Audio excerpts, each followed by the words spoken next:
Looking for a fast-charging, ultra-responsive stylus for your iPad?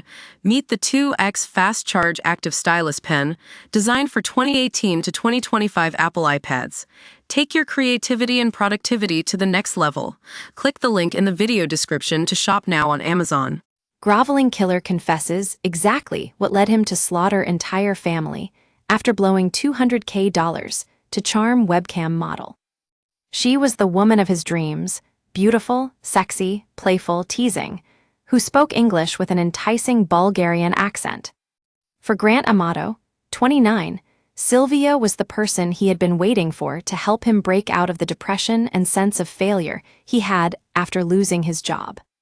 She was a welcome escape from the suffocating life he led, still living with his parents, along with his elder brother, Cody, 31. He spent hours talking to her every day, lavishing more and more money and gifts on her that quickly crept up to thousands of dollars.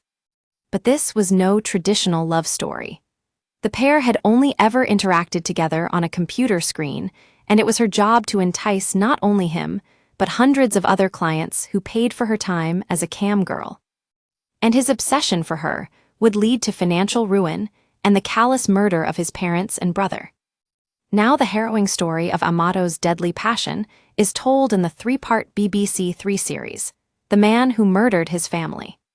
The documentary is based on 4 years of phone conversations between TV director Colin Archdeacon Grant Amato while he was in prison before and after his trial. And chillingly, the groveling killer now claims he is remorseful over his crimes, moaning, "I wish I could go back in time and have my family back." Growing up in Chuluota, Florida, Amato admits that he had a comfortable lifestyle with no complaints. "My life was easy. I was always taken care of. I never had to worry about money or bills. My family sacrificed a lot to give me that security," he says, with characteristic composure. He had a loving mother and a father who, although rather controlling, wanted to do the best for his family. And there was a very close bond between Grant and Cody. Amato continues, "Cody was the love of my life. We were so compatible. He's that person that I could always turn to in both happiness and sadness, and I knew that he was always going to be there for me, his little brother. He was kind of my angel on this earth. We didn't mind staying at the house that we always lived at as we got older because my dad really wanted to stay close to us. He was afraid of letting us go." Chad and Margaret worked in medicine and encouraged their sons to follow in their footsteps. Grant and Cody both entered nurse anesthesia school at the same time in 2018, and everything seemed to be going well, their future set with well-paid jobs. But when Amato had a row with a superior for giving a patient too high an epidural dosage, his anger led to him being expelled. It was the start of his downfall and the breakup with his brother. He says, "Cody was conflicted. He was doing well at medical school and had to maintain his image, which was very irritating because I was like, 'Why aren't you defending me?' I started to feel the valley opening up between us." Amato found other work as a hospital nurse, but got into trouble for his decision to medicate patients himself. He lost his job and, with a criminal charge for stealing medicines, was now unable to find other employment.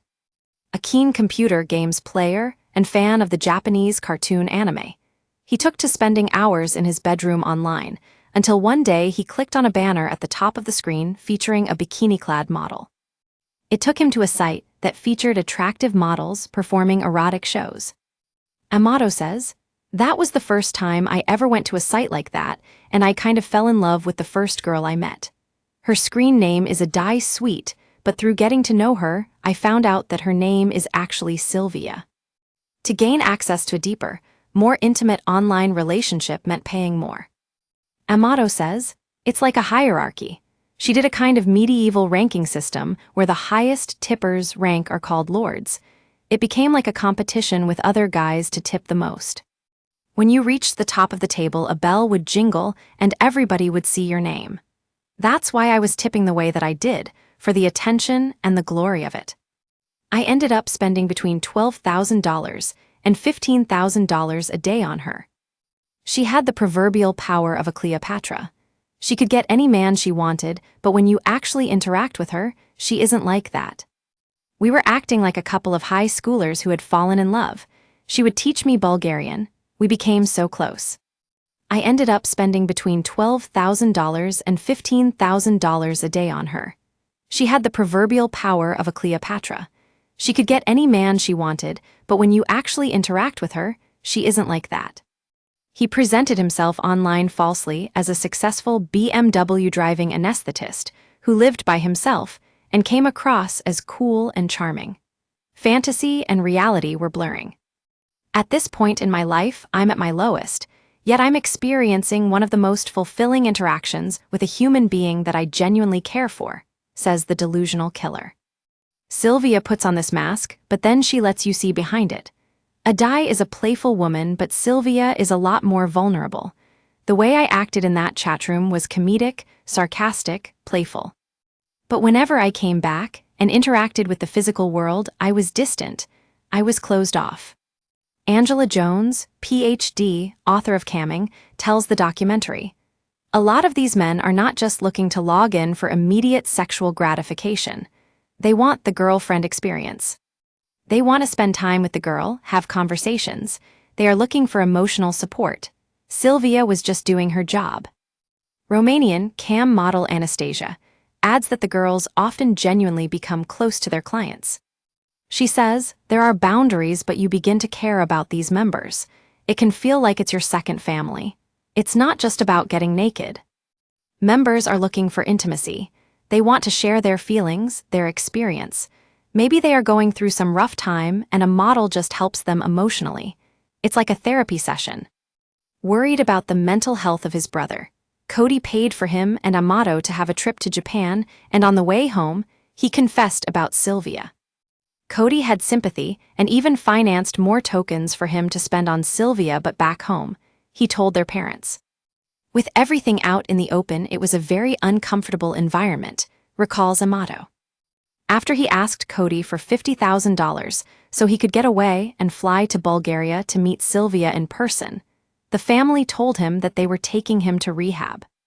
It was discovered that Amato had spent $200,000 by fraudulently opening up separate credit cards in the names of his family without their knowledge. Chad had to take out a second mortgage on his home and resolved to work longer hours. Managing to find Sylvia's email address, he wrote to tell her who his son really was. It was just embarrassing, remembers Amato. Sylvia gave me one chance to come clean with her, and I decided just to tell her everything. Afterwards, she said that the room was closed to me. Amato didn't complete his 60-day stay in rehab. His mom came to pick him up after only a few weeks and took him back home, but incensed by what he thought was his family's betrayal, his dark mood turned to murder.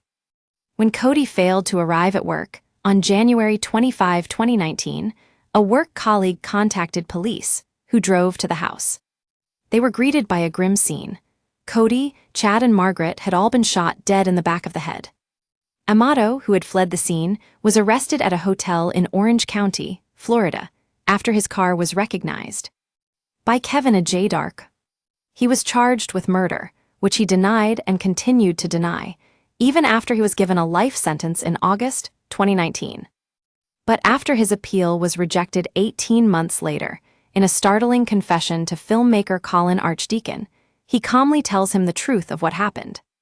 I don't want to keep wearing masks or keep up anything false, he says calmly. That's the realization I've come to. Basically, this whole time I've been protecting my innocence for the sake of my future with the appeals process, but the truth is I did commit those murders. I was very resistant to therapy, and I felt so betrayed when my family said I was going into rehab. I was told that I could not have my cell phone or any electronic device for 60 days. Being detached from the online world was all the more traumatic. My one outlet that had brought me joy, this alternate lifestyle that I had developed, was gone. So now, this life that I was left with was pointless. That was when I thought about killing my family. I am remorseful. I wish I could go back in time and have my family back. Amato later revealed he had shot his mom in the back of the head as she sat at her computer and waited for Dad Chad to arrive, shooting him twice in the garage. He then used his dad's phone to summon Cody home from work, before shooting him in the kitchen. Archdeacon employed an investigative journalist in Bulgaria in the hope of getting Sylvia's side of the story. She eventually managed to track her down in Sofia, but Sylvia told her on the phone, "This thing has caused me extreme stress. Literally almost ruined my whole life. I can't bring myself to talk about it. I've barely managed to feel normal again and survive." The Man Who Murdered His Family airs on BBC 3 tonight.